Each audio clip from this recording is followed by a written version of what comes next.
はるかのザリアルジャパニーズポッドキャスト。は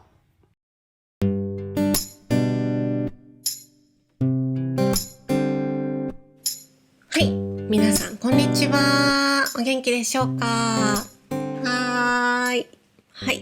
ということで、今日はですね、タイトルに書いてある通り、日本のオカルトについてお話ししたいと思います。イエーイ。ね、皆さんオカルト話好きですか？ね。私はね、好きです。結構好きですね、私は。はい。オカルトっていうとね、最近では都市伝説っていう風に呼んだりしますけど、本当にあるかないか、わからないものですよね。例えば自然、なんかね、オカルトって3つの種類があるらしくて、1つ目は自然的なもの、UFO とか、ユーマ、なんか不思議な動物とか。で、2つ目は、人工的なもの、超能力とか。はい。で、あと3つ目は霊ですね。幽霊とかですね。はい。があるんですけど、信じる信じないあると思います。結構、そんなの一つも信じないとか、くだらないとか、バカみたいって思う人もいるんですよね。そういうの。わかります。だって見たことないもん。ね。でも、私は、信じるとか信じないとか別として、こういう話は、なんか普通に面白いから好きですね。そう。なんかアニメとか映画とかドラマとか見てるのと同じですね。どういうストーリーがあって、なぜそれが、なんていうの、世界中で、日本中で有名になってるのか。そういうなんか背景を知るのが私はすごく好きなんですよ。わかる？みんな。そういう人いると思うんだけど。ね。はい。で、今回ね、私がなんで今ね、オカルトにまたハマっているかというとですね、とあるね、YouTube の情報番組を見たんですよ。はい。興味ある方、概要欄に URL を貼っておきますので、ぜひ見てみてください。その時のトピックがですね、ミニマリストとコレクターの、議論の回だったんですね。物を持っていない人と物を持っている人、どっちが幸せかみたいな話なんですけど。はい。結果的にはどっちもいいよねっていう話にはなったんですけど、その時に来ていたコレクターが、なぜか呪物のコレクターだったんですよ。そう。なんでそんな変な人連れてきたのって、もっと他にいたでしょって感じなんですけど、呪物っていうのは、呪術廻戦とかでも有名になりましたけど、呪いとか、何か不思議なパワーを持っているものですね。を呪物って言うんですよ。はい。で、そのコレクターの人は、世界中から呪物を買って、もう家の中が呪物だらけみたいな。ちょっと結構気持ち悪いんですけど、そういう、コレクターの方だったんですけど、すごく興味深くて、うん。なので、最近は結構そういうものを調べたり、見たり聞いたりしてるんですけど、はい。皆さんはね、信じますか？ね。私はね、オカルトすべてに興味があるわけではなくてですね、結構ね、宇宙系はね、正直興味がないの。うん。あと、超能力とかもあまり興味がない。私が興味があるのが、まあ、幽霊的なものかなと思います。あとは日本で言うと妖怪とか、そういう、結構歴史的な背景があるものが好きなんですよ、私。そう。だから UFO とかってやっぱ未来の話だから、うん。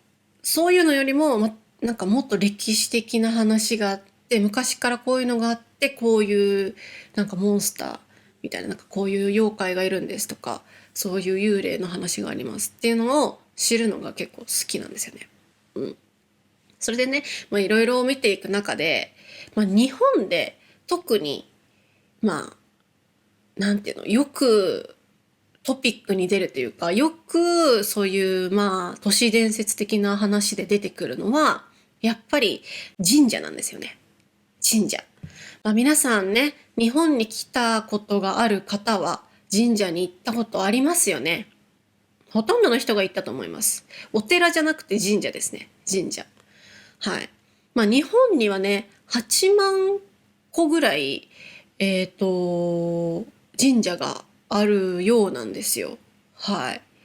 で、ですね、なんで神社が怖いとか危ないかというとですね、神社ってやっぱ神の、場所なんですよね。神様を呼ぶ場所なんですよね。だから結構ね、パワーが強くて、その昔の人が作ったものなので、なんかそういう、なんていうの、そういう儀式とか、おまじないとかを、今のなんかね、科学の時代にはちょっとわからないことなんですけど、それこそ呪いとか、そういうものが、込められたところなんですよね。だから、力が強いらしいんですよ。そう。だから、悪いものもいいものもよく寄ってくるのが神社って言われてますね。うん。なので、日本のそういう都市伝説でよくあるのは、その神社で、例えば、悪いことをした。なんか火を使ったとか、その神社をぐちゃぐちゃにしたとか、例えば、なんか開けちゃいけないものを勝手に開けたりとか、物を盗んだ。あとは木ですね。ご神木っていうその神様の木って言われているものを傷つけたり、なんか折ったりした人は、何か、たたりっていうんですけど、たたられる。悪いことが起きるとか、命を落とす人もいたりとか、いろいろあるんですよね。本当か嘘かはわかんないです。だって私そんなの、受けたことないし、私の友達もそういうことしてる人いないし。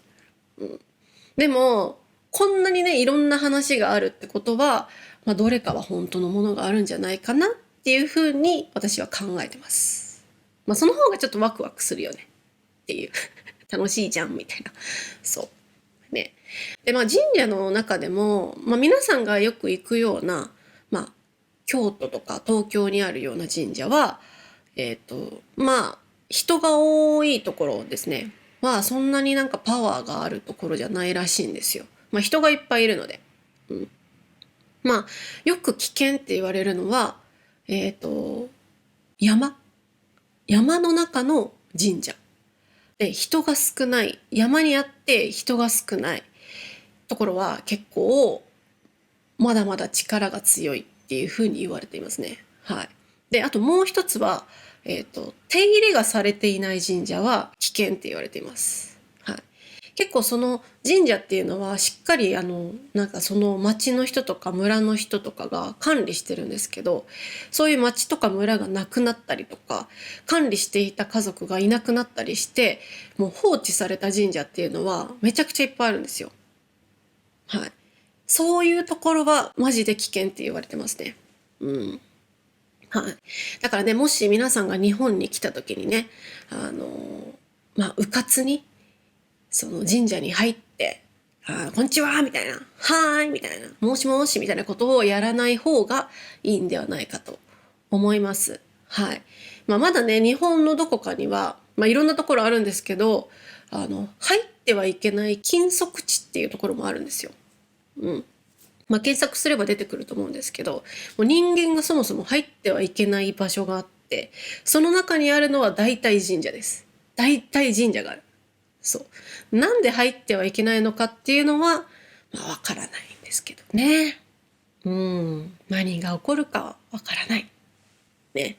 もしかしたらね、そういうところに入って、なんか扉を開けたら井戸があって、その井戸に入ったら戦国時代でタイムスリップして、なんか大きい木の前に白い髪の耳の生えたイケメンがいたみたいな。どっかで聞いた話ですけれども、はい。そんなことが起こるかもしれませんし、ね、たたられるかもしれませんし、わかりませんけど、はい。あとね、夜の神社、夕方5時以降、夕方5時以降の神社には行かない方がいいっていうのはよく言われていますね。なんか昼は、なんかいい力、陽の力があって、夜は陰の力、悪いというか、の力が出るのが、神社ってよく言われていますね。はい。皆さんは、こういうお話、どこからどこまで信じますかね。私はね、信じるとか信じないとかあんまり考えたことないんだけど、面白いから聞いてるっていう感じですね。なんかまあファンタジーじゃないですけどね、そういうお話が本当にあったらまあ素敵だなって思いますね。まあ怖いけどね、怖いけど素敵だなって思ったりします。はい。まあ、もしね、皆さんこういうお話が好きな方は、ぜひアニメ、夏目友人帳おすすめです。私が大好きなアニメです。はい。まあ、そんな感じで、ぜひ皆さんの国にある、まあ、都市伝説とかオカルト話、もしあれば、ぜひコメントで教えてください。はい。じゃあ今日はこんな感じで、日本のオカルトについてでした。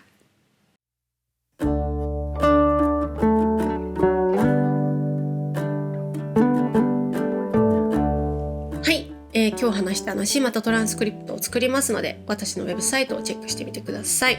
あと Twitter、Instagram、YouTube こちらのフォローもお願いいたします。あ